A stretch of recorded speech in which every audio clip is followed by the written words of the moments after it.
Bozeman could soon guarantee legal help for renters facing eviction. This week, city commissioners took a first step discussing a possible tenant right to counsel program. NBC Montana's Brianna Carroll reports.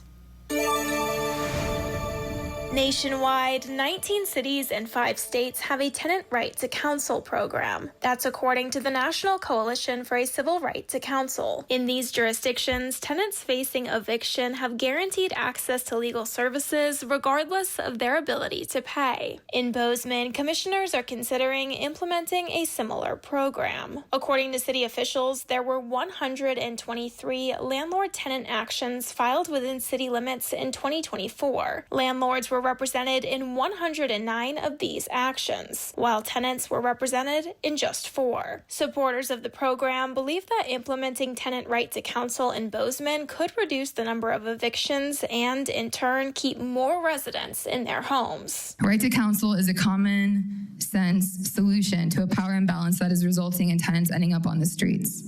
It's something that the city can do that's cost saving.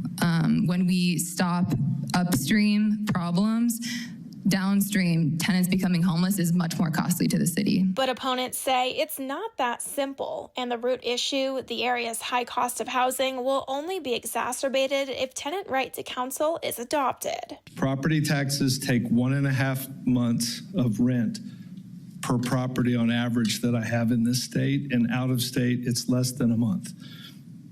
If you implement this program, I will have to raise rent. Commissioners agreed that the program could be beneficial for Bozeman. This is not about being anti-landlord, attacking landlords. Actually, almost every jurisdiction where this type of programming is passed, the sentiment from the landlord community immediately reversed because it became easier for them to get rent paid back. But what tenant right to counsel would look like in the city is still up in the air, with commissioners undecided as to what the scope of the program should be, who would be eligible, and whether it should be adopted in city code or first launched as a pilot program. City staff will work to develop several potential options for establishing a tenant right to counsel program in Bozeman and present them along with their associated costs to commissioners in the fall. Reporting in Bozeman, Brianna Carroll, NBC Montana.